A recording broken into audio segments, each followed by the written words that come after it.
相信大家呢都跟我一样，从火星演唱会日出场回来呀，到现在都没缓过劲儿来。离崩岛的路啊，真的太长太长了，大家呢都还没走出来。我们无法忘记那里的光很亮，人更暖。从首个鸟巢四面台演唱会，再到带这么多火星人一起看海边日出，花花呢创造了太多的第一次，他的点子呢也是一个比一个猛。就比如说国风演唱会，你看过吗？ Hello， 大家好，我是华晨宇。希望大家在看了我们的火星演唱会纪录片之后，可以给一个一键3连，欢迎回家。中国最牛的体育场，过亿肯定是过亿了。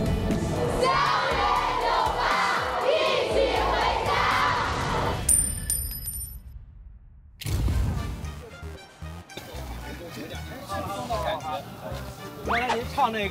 之前看过我们那个日出场的纪录片吗？有看。跟日出场相比，哪个挑战性更大一些？我觉得日出场挑战还是大一些的啊。四面台感觉就像玩一样啊，四面台要玩一样。因为我不是第一次来的嘛，就有一种回到了很熟悉的地方的感觉。自18年9月8号，花花呢首次踏进国家体育场鸟巢，再到去年的鸟巢首个四面台完成与火星人们的10年之约，在6年后的同一天。 花花呢第3次开启了这座中国之最体育场，并打造了以国风为主题的升级四面台。其实呀，我在7月早已迫不及待的在南昌场作为观众啊，感受过了国风场的魅力啊，体验的是相当的震撼。今天呢，我们希望能够深入到台前幕后的每个细节啊，去看看这样的震撼，以及花花和他的团队究竟是怎样做到的。 我跟我的团队呢，在演出前一天到达场地的时候啊，可以看到，无论从场地的搭建，还是台前幕后的每一名工作人员、乐手、老师，都在为这场视听盛宴不停地做着准备。所有的工作人员呢，都配合着演出的调度啊，一遍又一遍的严谨的调试。这时候呢，我们偶遇了老熟人哈，正在现场监工的主办方老板超哥。 胡老师，我记得他说了一句话哈，说我那个日出场办完之后，我这搞四面台就是放假啊，这是放假。其实每一次都有每一次的困难，这次其实更多的就是整个工期算是比较紧张啊，比较紧张。基本上前几天的话都是24小时啊，24小时啊。我们肉眼可见的，其实我们今年比去年，包括在4周啊，包括在其他地方又增加了很多，包括灯啊，包括镭射呀，包括音响各种各样的东西吧。我觉着感受肯定比去年更加的丰富。让我感慨的是啊，直到彩排，花花呢仍然与团队在编曲的结构上进行着细微的调整。 要知道，演唱会的整个流程是需要精确到秒的，做任何的改动呢，意味着牵一发而动全身。但是火星演唱会的每一个细节呢，都可以说是紧密的配合，他们愿意为每一个细节付出几倍甚至几10倍的努力，直至演出结束的最后一刻。 OK， 马上就要彩排了。现在花花在彩排之前就来了，一直在跟郑楠老师在对整个乐队编排的一些事情哈。然后刚才花花呢一个人在那儿就是跟每一个乐手调每一个乐器的音色，对音乐非常认真，对演出也非常认真，就在那儿。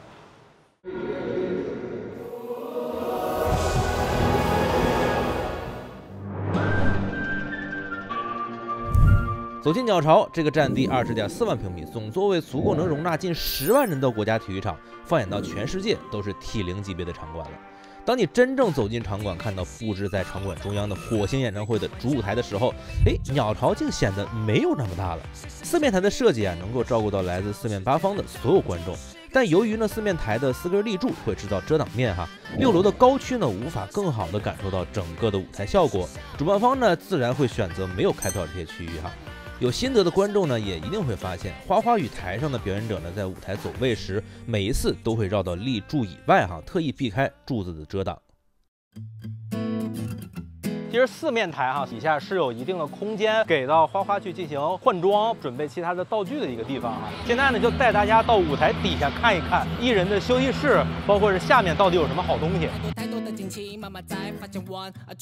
特别像钢铁丛林的一个感觉。但这里面整个的一个路线还是挺复杂的哈。看我们看到了什么好东西啊？这个就是花花给火星人一起弹唱时候用的这一架钢琴。这个就是特修斯的船，那个船舵在这放着呢，应该也会跟着这个升降台一起上台吧。朋友们看我看到了什么？花花的换装间，大家看一眼啊。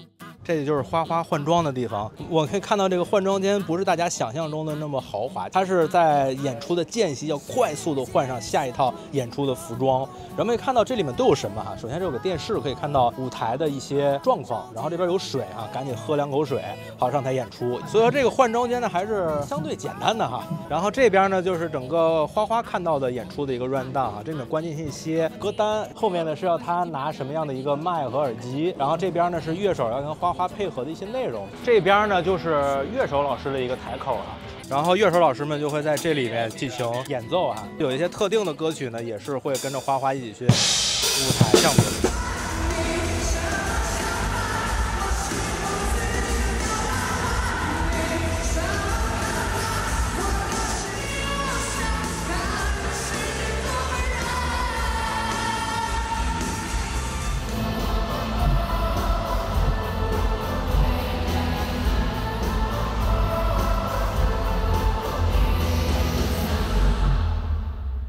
现在呢，就要带大家登上中国最牛的体育场的舞台，站在鸟巢的舞台到底是一个什么感觉，我还从来没有体验过。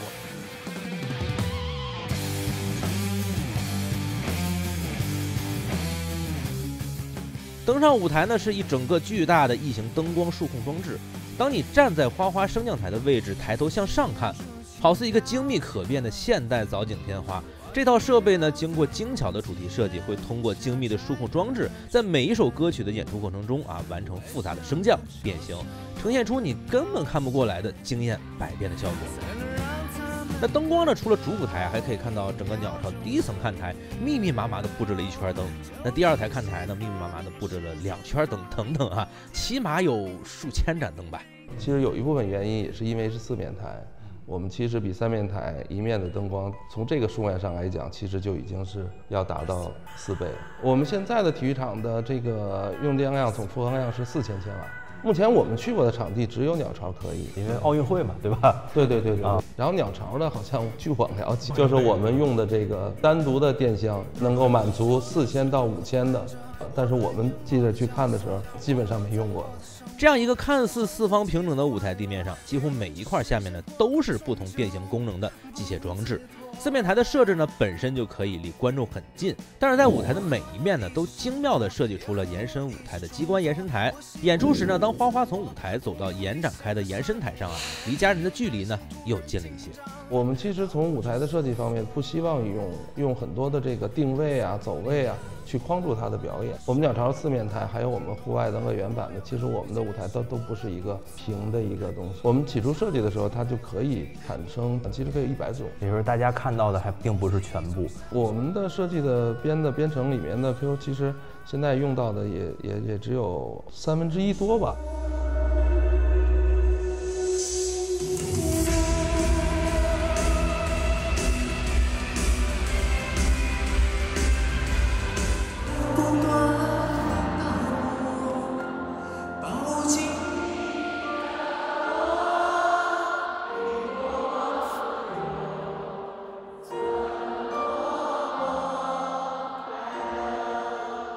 音响部分4面台的每一面呢都挂了2组主线的音响每组大概20多支，通通是顶尖品牌 RO Acoustics 的 K 系列这就近100支了。除此以外呢，鸟巢高处4周呢还挂了1整圈的补位音响。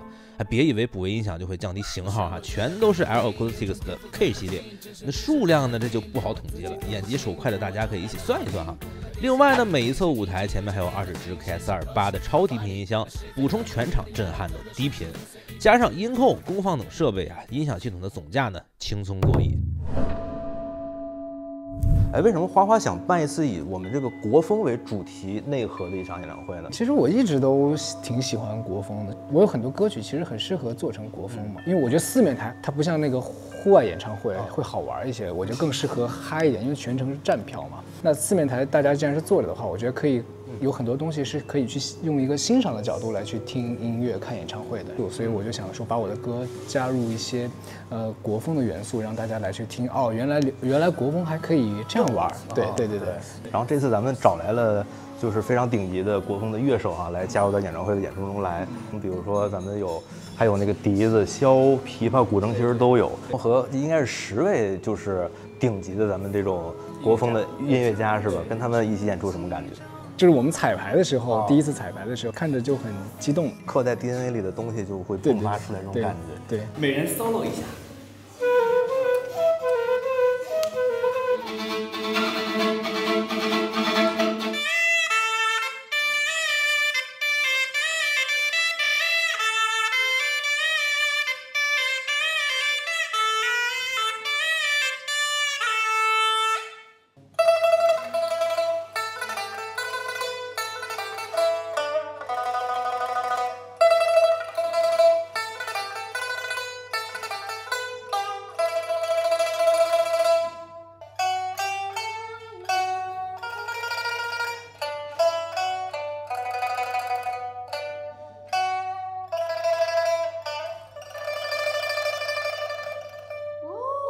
哇！那在您的这个编曲当中加入民乐，会有一些特别的难度吗？其实有，但不算很难，就是因为我的歌都是自己写的，所以我比较了解这个歌的那个调式，所以就知道有哪些歌它的五声音阶偏多一些的话，就可以挑过来。如果硬要说难度的话，就是有一些我特别适合改成国风的歌，我就觉得比较简单。但有一些西式的那种旋律，如何要把这样的一个方式来去改成？我跟郑楠其实真的讨论了好久。红衣那时候跟花花讨论说，可能不能完全定义是中国风，就是类似于世界音乐。我会觉得太去追求那个所谓的中国风，而丢掉它原来歌的东西。所以其实后来都是结合，比方说有结合电子的部分的，比方说《七重人格》，我去做了一些有蒙古族的那种马头琴的元素啊，但是也会带的一些汉族的东西，所以算是更融合的世界音乐感。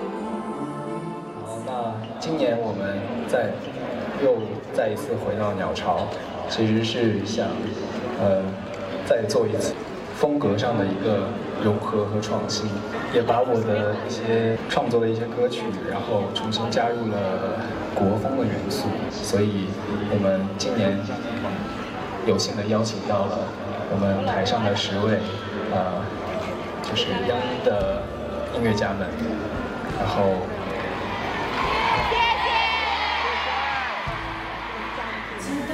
本次演唱会我自己的感觉特别的震撼，整个舞美舞台非常的燃，对我们来说也是在演奏上可以更加的畅快淋漓。郑楠老师的音乐改编是非常出众，整体的编曲真的被燃起来，就每天我都在台上是鸡皮疙瘩各种起。将我们古筝弹拨明弦乐器的这种特性运用得特别好，就又柔美，然后又不失刚性，和我们的电子乐，包括偏摇滚一些的，都能恰如其分地给它融合在一起。我们都说民族的就是世界的，所以呢，其实我们也共同的把这样的舞台打造出了一种非常巧妙的共同的把民乐和流行音乐创造一场非常不一样的盛宴。中国的传统民族乐器是我们这个民族文化的根本，我们要走出去，要有这样的文化自信。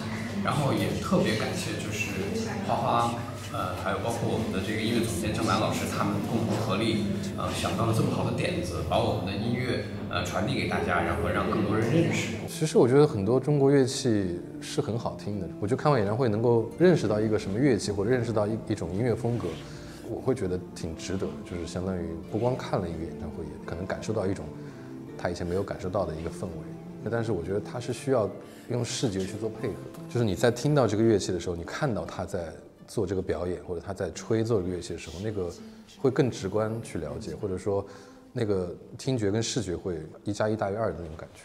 国风的其实主要是在于这个几个配合点吧，包括视频的内容，蛮有看点的。另外一个就是还有中文屏吧，因为我们感觉在国风这一趴，我们想呈现的，它既是虚的又是实的。那我们也掌握了很多个材质，比如说普通的屏，我们之前用的透明屏，好似差别不大的，但是其实我们还是希望它能够更精准吧，或者更能够让大家感受出不同来。哪怕一点点的一个细节，正如鹏哥所说呀，其实舞台所呈现的每一处视觉元素呢，都是经过精心的研究和设计的。无论你在火星的山顶看台，还是内场，四面台呢，都会像魔方一样为你变换出不一样的惊喜与经验。VJ 中的山海经、三星堆、水墨画等传统文化的元素并不是简单的把概念元素堆叠到了屏幕上。地屏呢加的3D 粒子水墨画技术，让花花呢就犹如走在一幅幅唯美的山水画之中，配合顶级的乐队演奏、雾气装置、灯光的变化，一场极具东方美学的视听盛宴就此展开。花花演唱会的妆造呢，也是火星演唱会的一个亮点。这次国风舞台与造型老师们也通过集合我们中国的非遗文化，做出了特殊的设计。这次火星演唱会总共有多少套服装呢？是2天嘛，然后1天是6套，然后一共是12套。那2天的妆造一样吗？不一样，完全不一样。对，我们每一场、每一天、每一个部分的造型全都是不一样。花花是一个从来不给自己设限的人，他的服装驾驭能力非常强。然后我们只要是说找到他的适合的一个点或者他的核心，然后我们就会展开自己有不同的造型。然后这一次是特别找到了中国的非遗技术，然后也用在了服装的设计上。有设计师走到了大理，然后云南的一个好像是白族，然后再做一个扎染的技术，因为扎染是一个中国的传统技艺嘛，然后再加上一些西化的设计，然后这样它会把原来扎染不会用到的颜色，然后变得特别的艳丽，希望舞台感看起来能更强一些。这次花花的演唱会我们走遍了鸟巢的每个角落，所见之人尽是诚意，所到之处皆是细节。花花和他的团队其实从未标榜极致或者是完美，但是在与人和物的相处时间里，我们看到了尽善尽美。这时候呢，一个问题再次呼之欲出：一切都拉得这么满，花花真的能回本吗？我们带着这个问题去问了他。做鸟巢我们没有想回本对，因为鸟巢可能就完全不考虑这个事情了。然后这个舞台太粗略了数了一下，那音箱一支就得18万，然后所有音箱加起来过亿了，这个价格，知道吗？过亿肯定是过亿了，过亿肯定过亿了。其实，在花钱方面，我们一直有一个共同点，它的核心重点不在于花多少钱，应该是说以效果为主。比如说鸟巢吧，因为它本身有这么大的这个场馆，而且又是我们也是国内最大的体育场嘛，那我们在这方面的话，就尽量的，我觉得在设计以及使用方面，能够尽量的把这个功能各方面发挥到最大化，就不计成本。对，也希望就是说整体的这个歌迷来讲，包括这个观众来讲，能够真正的来体验一场盛宴。距开场前2个小时一片片红色的花海呢，便早已在鸟巢的各个方位蔓延开来。虽然盛装出席已经是花花火星演唱会的老传统了但是今天呢，我们惊讶地发现，大部分火星人呢都回应了花花本次演唱会的国风邀约，特地的进行了装扮。就是花花不是在那个微博说要国风吗？就是他说的那一天就买了。这个是唐装，准备了多长时间？准备了得有1个月了。火星新装饰，然后加上婚纱。这个是什么主题？这个装扮？就是满面裙，就是听说是国风的主题，然后就现买的。这个马面是明代的短袄，然后我今天的一个是汉阳折中，就是我们民族的一个服装，因为这一次是国风的一个演唱会。然后我就穿了我们傈僳族的服装。那来鸟巢几次了？第3次了，3次鸟巢我都在。第一次来鸟巢。对，鸟巢这是6周年嘛，过来见证一下。你是第几次看花之于火焰演唱会？我是第10几回。第10几回？第17，我第16。我得20次了。是的，是的，就是我们从去年到现在一起看了差不多有20场左右。几乎全勤吧。对，我们一起走过很多城市。因为今年全新的四面台，它改编了非常多国风的歌曲，就也是第一次尝试国风。要不是没有华晨宇，我是绝对不会穿这种衣服。I love these instruments. I love the feeling. It's really great. It's a new style. 谢谢。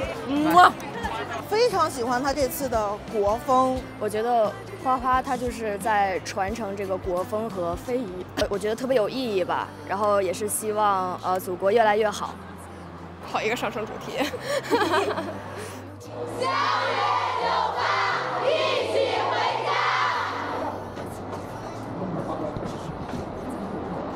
看看这个。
其实《相由而生》开场那个 opening 的《相由而生》我还挺喜欢的，因为我前面其实 intro 我做了一个很长，就是开场我做了一个很长的设计，是很音乐意象的一个东西。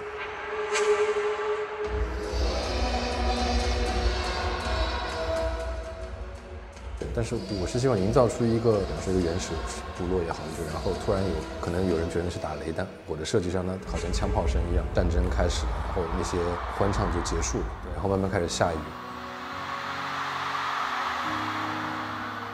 花花再把那个唱打开，然后慢慢铺陈到最后那段副歌再打开以后，感觉就是完全相由而生的感觉。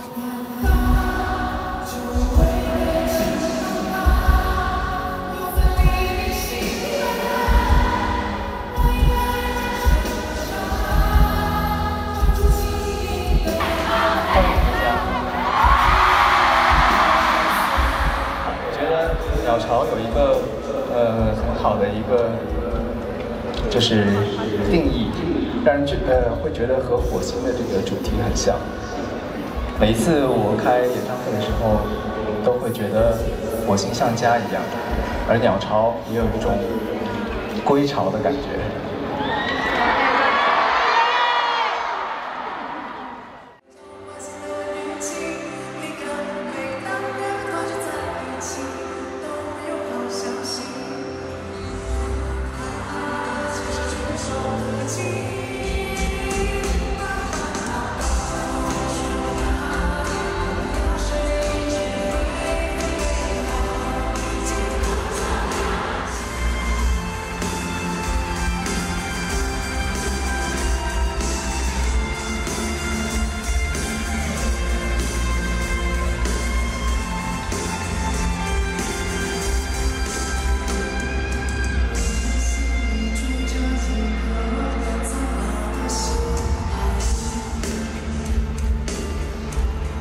为鸟巢这一站所创作的一首情歌《不重逢》。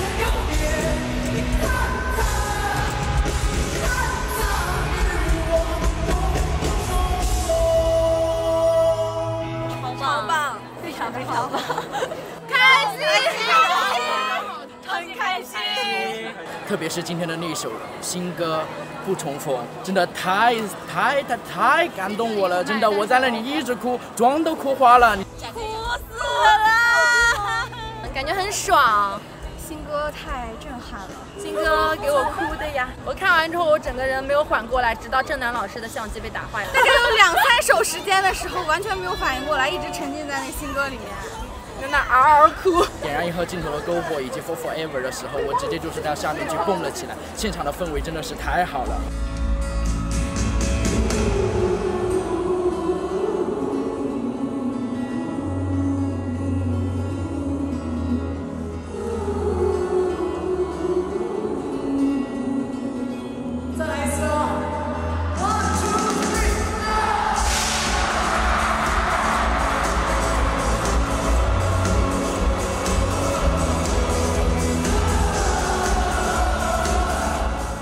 火箭演唱会对您而言最重要的一个环节是什么？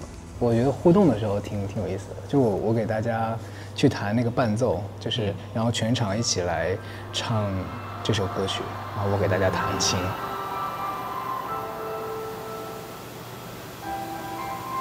那一刻我会觉得很温暖，也很浪漫，有一种被所有人的歌声包裹住的感觉，就是想要跟大家融为一体的感觉。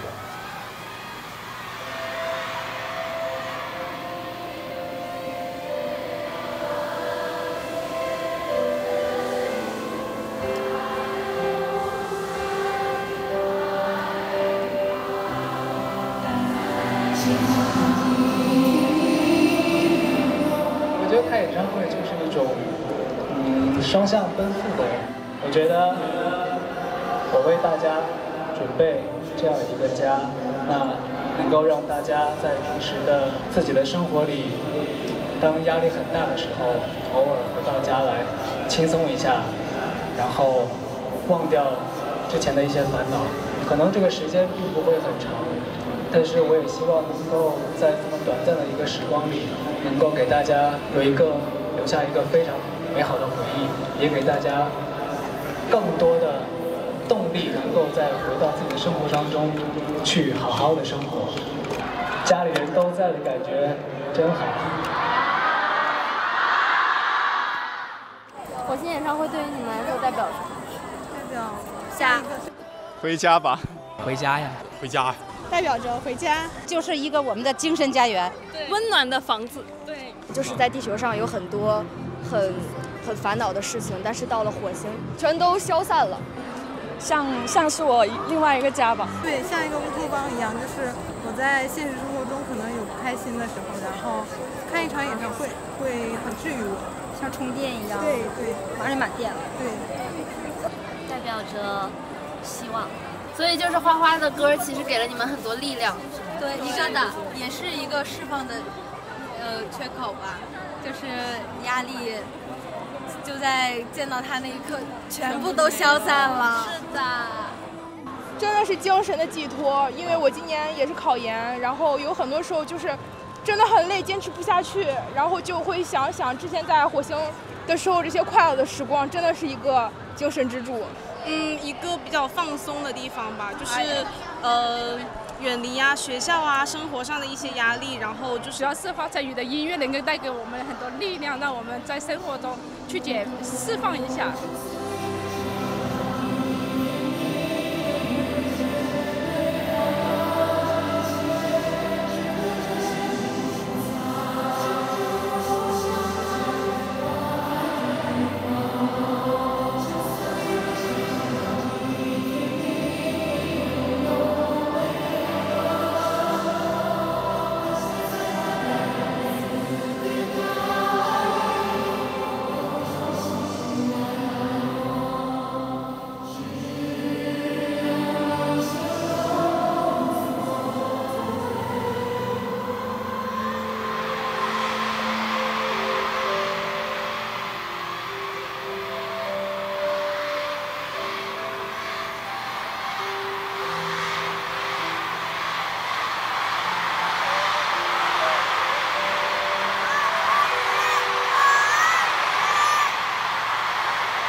就是每次其实火星演唱会哈，您都是有很多的创新，就从18年咱们空中吊威亚，然后那个大手那个台子，然后呢又到我们的四面台，然后呢再到我们的日出，整个团队这么多人一起做了3年。那这些东西您的原动力是什么？我是感觉我跟歌迷之间是有一个链接的，就会有一个感觉，就是让我要去做这件事情，然后并且我知道做了，大家一定会很开心，然后并且大家都会来，反正有一股莫名的力量，然后在推着我，包括整个团队，包括演唱会的团队，就是有一种所有人一起来做一件事情，就是这个事情可能不光是火星的工作人员，不光是我，还有歌迷这种感觉，完成一件事。是的，是的，是的，是的。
全部都去了烟台，对我的影响，哎呀，太深远了。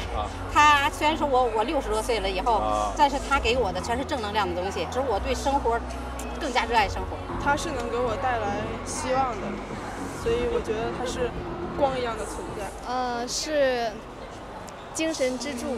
高考那段时间，20年的疫情的时候嘛，就很治愈，然后有很多歌曲也就很让我奋发，就是那种。我觉得他的歌更多的是歌颂人间大爱，比如说《地球之眼》是保护环境，然后小爱是写给抑郁症患者的歌，就觉得特别就是有正能量吧。他的歌有一种无形的力量，能给我们正能量，而且能就是在我们情绪不稳定的时候，会让我们就是积极向上。对于我来说，我觉得代表了就是我们俩的互相的一个成长，因为也陪伴着他经历了18岁、20岁的这样的一个成人的阶段，在高2的时候给了他很多鼓励，写《好想爱这个世界》的时候，那时候精神真的是不是特别好，是他的歌陪伴了我。对，还有。就是还有，你要相信这不是最后一天。虽然这首歌就是花花，没有唱过很多次。当时疫情的时候，因为我那年高3，然后被困在家里，就是这首歌一直支撑着我走过高考。对我来说，华晨宇就是真的是像我家人一样的存在。谢谢华晨宇，就是我希望下一个10年，我们母女还能一起来看你的演唱会。其实我觉得这么多年来，包括就相儿生，你在里面听到大量的那种合唱的声音，但其实我就想象，就是我们所有人一起来歌唱，就是我们来唱到太阳升起的那一刻。我就觉得，歌迷，而且这么多年，其实我写了很多歌，都是为演唱会所创作的，所以其实能听到大量的那种大合唱的那种部分，那就是我是觉得应该要把歌迷给写进来。认为花花是一个什么样的音乐人？在我心里，他是一个对自己作品非常负责任和严谨的。有一说一，我觉得很难得的是这个，就是他会对有些歌里可能我都不怎么会注意到的细节，他会非常在意，就一直在寻求进步。有时候，比方说写歌，他也会自己卡住，会跟我讲说，最近很难受，没写出什么好，或者觉得说最近写的东西不行。然后也会跟我聊说听一下分享他最近写说还有什么可能性什么。我就觉得其实你说做到这个份上，他还能有这方面的企图跟想法。首先，他对于音乐方面嘛，这个是尤为专注的，而且随着这些年的发展，我觉得他是蛮成长的，蛮快的。超哥其实也10年了，然后他们很多团队的人都是10年一直陪他过来的。您很多的标签，比如说您的创作能力，包括火线照会很多标签，大家对您的认知也是多方面的。那用一个词来定义自己，您会怎么定义呢？我只能定义我近半年的状态，就是一个学习状态，学习，对，思考一个对我来说人生的另一个阶段了，就是对学习和思考。我觉得你们没有喜欢做艺人，我觉得他是很棒的歌手，希望你们继续支持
正如我们一同在滨海之崖、鸟巢之家共同见证的那样，火星的奇迹仍然在继续。它可以是日出之光，是满场星宿，是启放希望，是你我拥抱留下的热泪，是爱诞生、温存、飞翔的地方。我们无需更多的期待，因为家呢就是奇迹诞生的地方。那里呢总有一群想对你更好的人。当我们踏着归期而来，总会有人对你说：“欢迎回家。”希望华晨宇能每天都开开心心，能写出更多更好的歌，我们会一直陪着你。希望你一直幸福。在这里，我们永远有灵魂的共振，我们会永远爱华晨宇，永远爱火线演唱会。相约酒吧，一起回家。华晨宇，做大做强。希望你幸福，希望他身体健康。希望他每天都可以开心。我们爱你，真的很幸福，很幸福，很幸福，也很幸运，超级开心，很幸福，真的很幸福。希望他开开心心的，然后能够自由的做自己。希望他永远健康幸福。